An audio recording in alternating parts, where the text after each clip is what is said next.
The rain drummed steadily against my studio apartment's window as I sat at my cramped desk, staring at a spreadsheet that refused to make sense. $28.43 remained in my checking account, and rent was due in a week. I massaged my temples, trying to conjure a solution from the endless columns of numbers that documented my dwindling finances. My phone buzzed, rattling against the coffee-stained coaster. An unknown number, probably another debt collector. I almost let it go to voicemail, but something made me reach for it. Hello? I tried to keep the exhaustion out of my voice. Is this Miss Sarah Richardson? The voice was crisp, professional. I'm calling from Hamilton Associates law firm regarding the estate of Margaret Wellington. My heart stuttered. I hadn't heard that name spoken aloud in over 2 decades. Margaret Wellington, my grandmother, my real grandmother, not the imperious woman who took her place. Memories flooded back, the smell of oil paints and turpentine, warm hands guiding mine across canvas, a gentle voice telling me that being different wasn't wrong. It was my superpower. There must be some mistake, I managed to say. She passed away when I was 6. Yes, Miss Richardson. However, a trust was established in your name, with specific instructions for it to be revealed on your 30th birthday. Given that milestone occurred last week, I'm calling to inform you of your inheritance. Last week, my 30th birthday, I remembered sitting alone in this very apartment, a single cupcake with an unlit candle before me. My phone had remained silent except for a text from my father's secretary, not even from him directly, with the perfunctory happy birthday that felt more like an obligation than a celebration.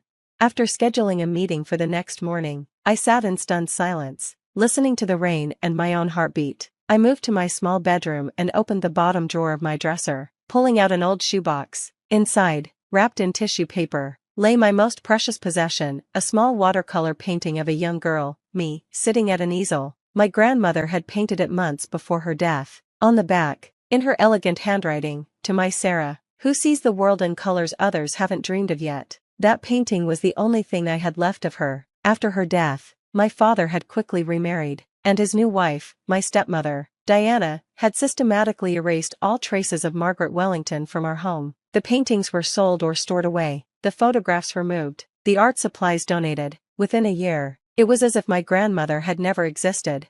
Just last week, at what was supposed to be my birthday dinner, scheduled 3 days late because it better suited their calendar, Diana had delivered her usual assessment of my life choices. 30, she had said, swirling her wine with manicured precision. And what do you have to show for it, Sarah? Your sisters are both married, with proper careers. Charlotte's just made junior partner at her firm, and Madison's husband is opening their second restaurant. Meanwhile, you're still dabbling. I had pushed my food around my plate, the overpriced restaurant's lighting suddenly too harsh. My father had become intensely interested in his phone, as he always did when Diana started in on me. My stepsisters had exchanged their practiced looks of pity, their matching engagement rings catching the light.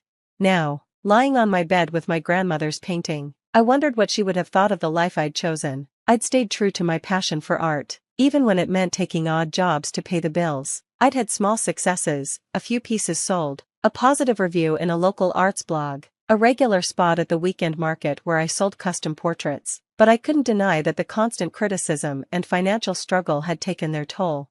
Chapter 2, Revelations. The Hamilton Associates building loomed before me the next morning, its glass and steel facade reflecting the sun. The receptionist directed me to the 14th floor, where I was greeted by James Hamilton himself, a distinguished-looking man in his 60s. His office was exactly what you'd expect from a high-powered lawyer: dark wood, leather chairs, and a view of the city that probably cost more per square foot than my entire apartment. He gestured for me to sit, then took his place behind the massive desk. Before we begin, he said, pulling out a thick file, I want you to understand that everything about this inheritance was meticulously planned by your grandmother. Margaret was one of the most remarkable women I've ever known. You knew her well? I was her lawyer for over 30 years, and I'd like to think we were friends. She spoke of you often, especially in her final years, but she died when I was 6, I said, confusion evident in my voice. Hamilton smiled, a gentle expression that softened his professional demeanor. She did, but her planning for your future continued long after she was gone. You see, Margaret knew exactly what would happen after her death. She predicted your father's remarriage, the likelihood of you being, let's say, redirected from your artistic inclinations. She wanted to protect you, but she also wanted you to develop your own strength, your own identity. He opened the file and began laying out documents. What I'm about to tell you will come as a shock. Are you ready? I nodded, though I wasn't sure anyone could be ready for what came next.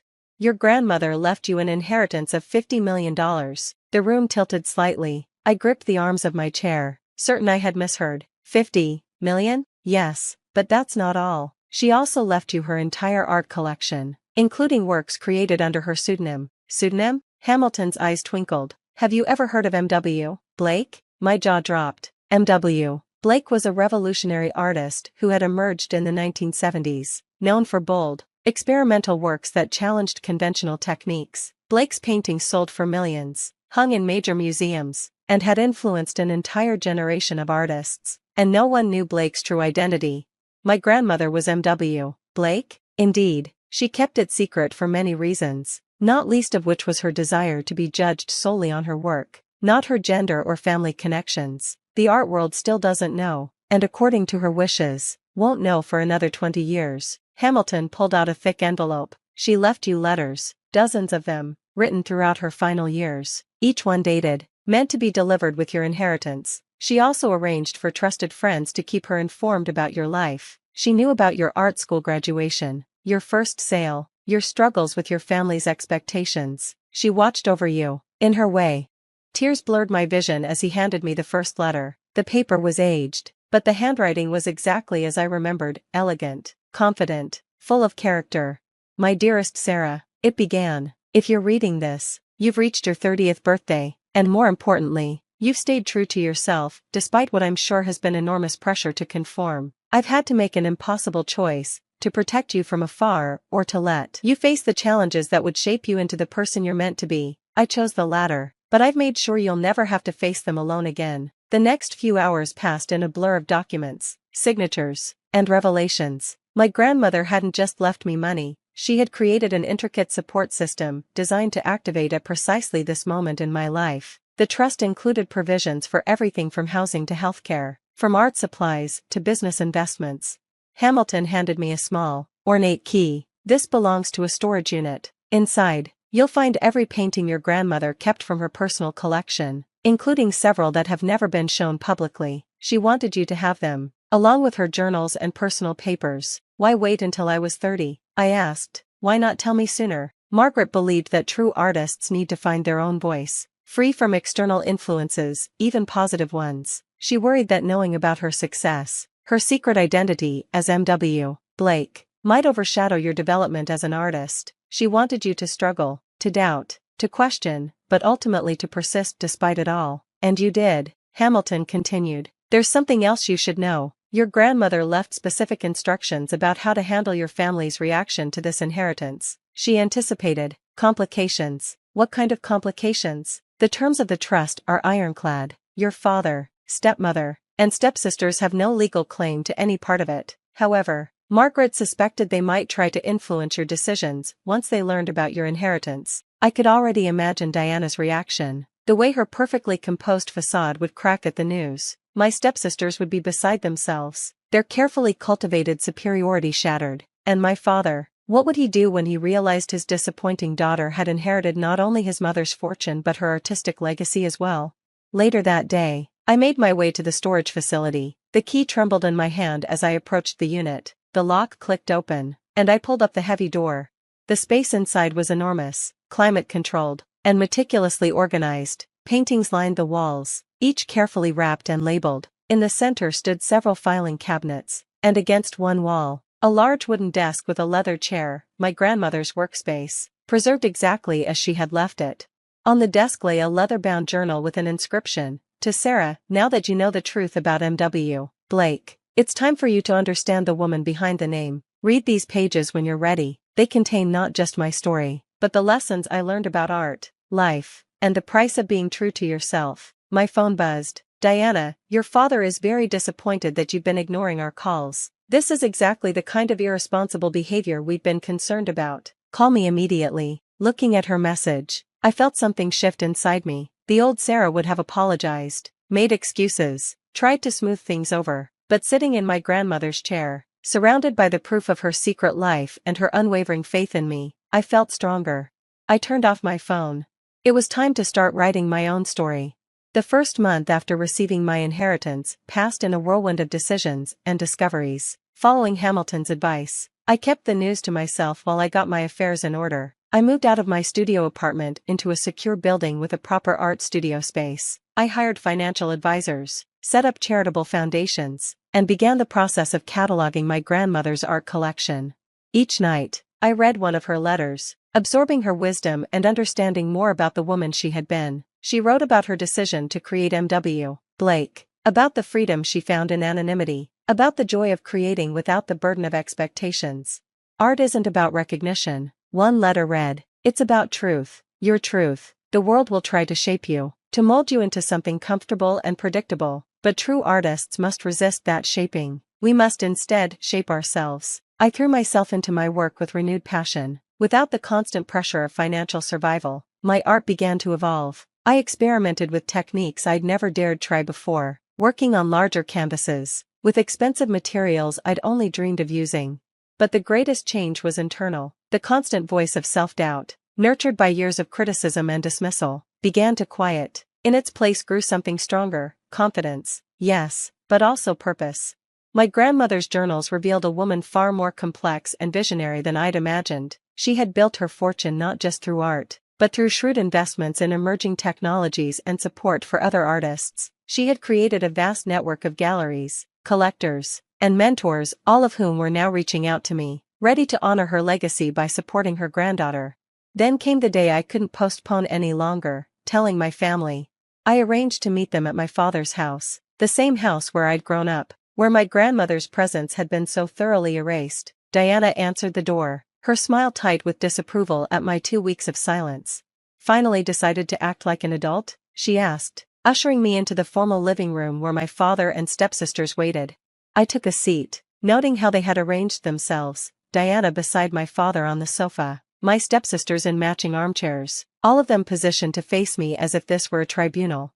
I have some news, I began, my voice steady. I've received an inheritance. Inheritance? My father frowned. From whom? From your mother. The room went still. Diana's perfectly composed face showed the first crack I'd ever seen, a slight widening of the eyes, a tensing of the jaw.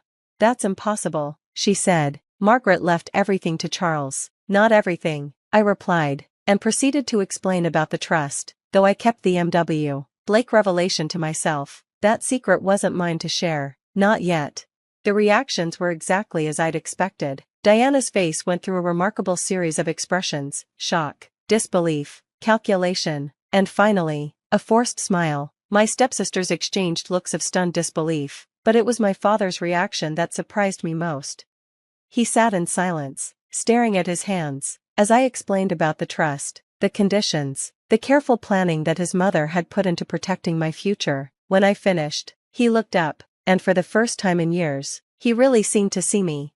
She knew, he said quietly, she knew I would, that I wouldn't. Yes, I said, feeling a strange mix of compassion and strength. She knew everything. Diana quickly recovered, her voice honey-sweet. Sarah, darling, this is wonderful news. We should celebrate as a family, and of course, we'll help you manage this responsibility. I know several excellent financial advisors. Thank you, I interrupted, but that's all been arranged. Grandmother's instructions were very specific about how the inheritance should be managed. But surely, Diana began, but my father cut her off.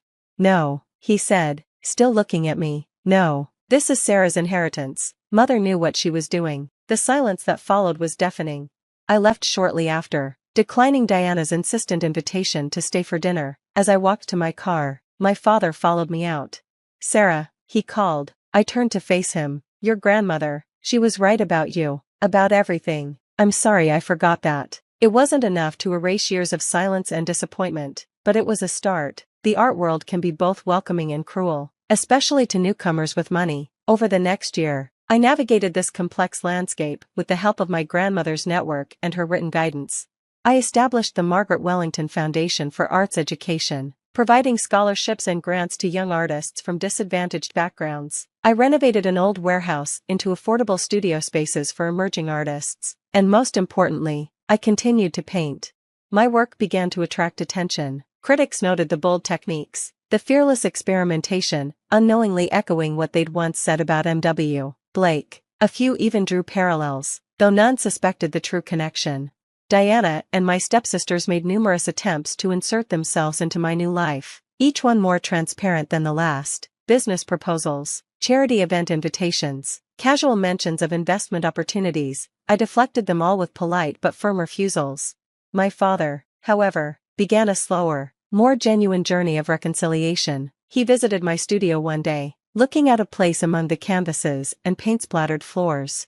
"This reminds me of her," he said, running his hand along my grandmother's old easel, which I'd moved from the storage unit. "She used to lose herself for hours in her work. I never understood it then. I thought art was just a hobby." "Is that why you tried so hard to push me away from it?" He nodded slowly. "I thought I was protecting you, giving you the security she never seemed to want." He laughed softly. "All this time, she was the one protecting you from me." I watched him examine one of my recent paintings, an abstract piece inspired by my grandmother's journals. "What do you see?" I asked. He studied it for a long moment. "Freedom," he finally said. "I see freedom." The next year brought more changes. My work was featured in major galleries, the Foundation's first class of scholarship recipients,